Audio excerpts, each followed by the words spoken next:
પાકિસ્તાનથી આવેલી સીમા હૈદર પર ગુજરાતી યુવકે હુમલો કર્યાની ઘટના બની છે। સુરેન્દ્રનગરના આ શખ્સે દિલ્હીમાં સીમા હૈદરના ઘરમાં ઘૂસી અને તેનું ગળું દબાવ્યું। સુરેન્દ્રનગરના તેજસ જાનીએ ઘરમાં ઘૂસી સીમાને માર માર્યો છે, લાફો માર્યો છે।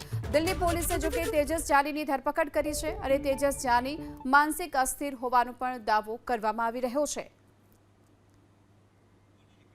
દિલ્હી પોલીસે હાલ તો આ તેજસ જાનીની ધરપકડ કરી છે। સુરેન્દ્રનગરનો છે, 2 દિવસથી ગુમ હતો અને તે દિલ્હી પહોંચી ગયો હતો અને દિલ્હીમાં સીમા હૈદરના ઘરમાં ઘૂસી અને તેના પર હુમલો કર્યો।